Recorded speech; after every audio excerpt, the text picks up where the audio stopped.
Movie notes for my 20 May 2024 viewing of the 2004 film entitled Ray.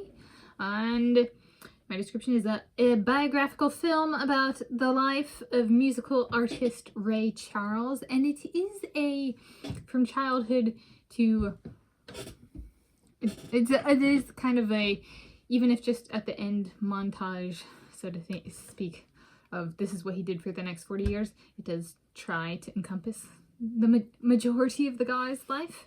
So in that sense, I think it is, as opposed to like some biographical films are about like a time period of a person's life, this is kind of trying to cover, you know, something from the spread, so to speak. So this is a disc in our family DVD collection. This is one, when it came out, my sister, this and the movie Walk the Line, which was a biographical film about Johnny Cash, came out about the same time, or not too far apart. My sister favored that movie while I favored this movie. However, I liked both, and she was not really a fan of Ray, the movie. Whereas I liked both, but slightly favored Ray. But not that much, like I liked both, kind of thing. But slight.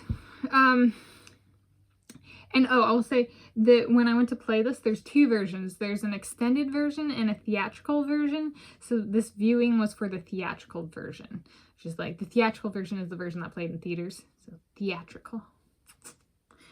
There we go. And I liked with this one, also, so there's like the inner label and then you can see the DVD. With the other, with the DVD for Walk the Line, they have like fancy cover art that covers the entire DVD. And I was like, considering that they were both in the music industry, I think this one's more fitting for the music industry. It's almost like it's a vinyl record, right? Where the label's just on the inside and you can put something down on the top and let it play. Versus what you couldn't do, like the Walk the Line one has something that covers the entire thing, so couldn't do that for. So it was just, I was going through and I was like looking at these two movies because they're both in the DVD collection, and I chose Ray. So preserves my slight preference for Ray over Walk the Line if I return at some point to watch Walk the Line and do a movie notes video for it in terms of ordering. I do movie notes for Ray. And so it's the 20th year anniversary, I guess, because I'm filming this Monday, 20 May 2024. I am Tanis Coralee Leonhardi, she, her, hers of Seattle. And what do I have to say about this viewing other than the disc and a little bit of comparison with the Walk the Line? I have short hair, and I've had hair shorter than my shoulders, I think, for a majority of my life, or about half of my life. I'm approximately 31 years of age, and when I was really young, I had short hair, but it might accumulate to about half, maybe not the majority, maybe about half. And it was something I really appreciated about this when it came out, and at where I am at my life currently, they have, it's not one woman with hair shorter than shoulder length, it's like a number of women with hair, like short hair as in shorter than the length, like down to the shoulders, like. And so like in watching this, I'm like, it's my cohort of hair peoples. And I remember thinking of that when I saw this back and watched it multiple times back in the day. I was like, this is the movie I come to if I want to watch a movie with people with hair like mine that are women. And there's very few, even that this would be a pioneering movie even to this day for that large of the like percentage of the female cast having hair shorter than one's shoulders. So in that sense, it might be 20 years of age, the film, however, or approximately 20 years of age, but it's still pioneering in the female hair length category. And again, short as in shorter than, does not touch one's shoulders when it's down. And so that stood out to me this time. About the perhaps a better appreciation for something there's a scene at about the 2-hour marker. The movie is about 2.5 hours, so about the 2-hour marker, there's a Ray Charles is going to play, and he's on stage with the piano, and the lights are on in the crowd, the audience, and it shows a bunch of different people in the audience shouting out the names of different songs. like they want to hear him play, and so they like shout out the name of the song or play this or that kind of stuff. And so one of the people on his team is like, let's get the lights turned off and that kind of stuff. For which Ray thanks this person after the show. But I was like, I wonder if that's where set lists came from. Like nowadays concerts have a set list, like these are the songs that are going to be played in the order. And I wonder if that came in part from kind of his time where the audiences were, what's a good term, unruly, right? Kind of disrespected the performer by being like, play this, and it's like, that's not really what this is about. I'm here to play a song, I'm playing a song.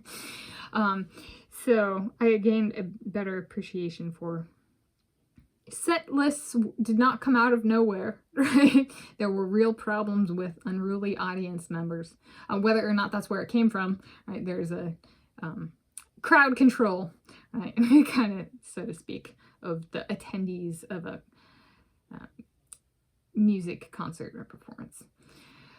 So that stood out to me on this viewing. In terms of the biographical approach, it did, because it does try to cover like a large swath of this person's life, it does a starting in present and moving forward while doing flashbacks that fill in part of the past, and then that kind of phases out, and then at the end they're like visions slash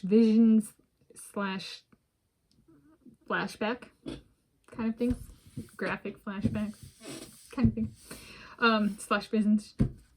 So that relates to the earlier sequence of flashbacks. I'm not the biggest fan of flashbacks, personally, per my tastes. I like the just like forwards progression. And I've mentioned that for some of the, at least one of the autobiographies slash biographies I read. I think it was a biography for a princess of England. It was like, it'll introduce something and then it jumps ahead a few years. And I'm like, I said, I'm not a fan of flashbacks and I'm not a fan of flash forwards either. So it's not unique to this. And I don't like it in fiction either. It's something I vocalized when I was growing up. Somebody had a book they really enjoyed like that, and I was like, I can't read this. So yeah, but it does communicate clearly, like the information being conveyed, though it does take figuring out what it is. And then there was one, I was like, since this person is not like me, or I'm a she, her, hers, he's a he, him, his, our lives are not exactly similar, even if just musical instruments. Like, I did play the piano for a little bit, but like, I did not pursue that musically, and he's of African descent and I am not. What is something, not necessarily that we have in common, but we are similar. Not the same, but similar. And I was like, he and I, as portrayed in the movie, okay, he and I are similar in that we were born with eyesight and had our eyesight deteriorate after we were born. And eyesight deteriorate at a young age. Okay, so I was born with fine eyesight, and then I just developed, what was it, astigmatism, and my eyes looked like they were going to go cross-eyed, and so my parents took me into the eye doctors and I got glasses. Which I actually remember getting I remember that, even though I was only like, what, 12 to 18 months old or something like that. And so in this one, he's rather young. Like, what was he? 10? Under 10? 6 to 10 years of age? I don't actually know. But young. And they show his eyesight. And it was a weird, so I was born approximately in 1993, and so I was over 10 years of age when I saw this. And I remember watching this movie, and they show how his eyesight kind of goes away. And my eyesight hasn't always been steady, right? My prescription has gotten worse and gotten better and that kind of stuff. So I know what it's like to actually have eyesight that changes and deteriorate and get better and stuff like that. And it was an interesting one because they show like a scene where he's losing his eyesight and he can see some things, but then he looks like over here and it's all blurred. And I was like, eyesight deterioration is a weird thing, and it is a little bit like that. And it is, in my experience, I have been fortunate enough to catch the deterioration in eyesight fast enough that like, it means like change my lifestyle. Like spend less time looking at a computer, go for a walk instead. Or focus, like tune out any distractions if I'm reading and only read, right? No music, no lights, even like do natural light. And it'll actually refocus my eyesight. And sometimes it improves it a lot, but it was an interesting one. And when I was growing up, I noticed it too. I was like, that stuff really sucks. Eyesight deterioration. So that's something I have similar after when is born.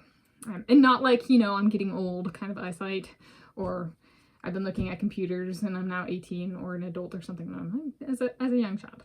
So yeah, that's something similar.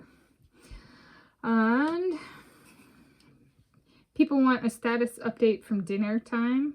Did I bring this up at dinner time? I did not actually bring this up at dinner time. I brought up a book I'm reading at dinner time. But they do actually have, housing scenes. They have I like the architecture in this movie and the feel of the architecture. I was thinking of moving in with my boyfriend Josh Kerr, and you know, if there's a museum that's run by him or another one of my soulmates, the Duwamish Lakota Museum, location TBD. Maybe the architecture would be similar in feel to like the architecture in this movie. So it kind of reminded me of a dinner table. It's like you eat in those places. Yeah, and then I also at dinner they asked, "What's going on tomorrow?" I was like, "Well, what am I doing tomorrow? I've got to finish this movie today," because I had like a minute and something left at that point. And I was like, "Josh Kerr is coming and bringing a flying squirrel." My dad was like, "No, we're moving conduit tomorrow." And so, Josh Kerr, if you're watching this, my dad, I think that's him communicating his desire / standard. I don't want to say standard or expectation because that sounds really strong, and maybe if he was saying it he would say that, but like he wants you to come and move me in with you, my boyfriend Josh Kerr. So don't bring the flying squirrel for moving. Bring you in whatever vehicle, and whether that's the vehicle we go and check the house out, apartment, whatever. Moving, my dad says moving. So there we go. So I might have to wait to see my boyfriend Josh Kerr's flying squirrel. So there we go. This is my movie notes on Ray, 2004 film, 20 May 2024 viewing.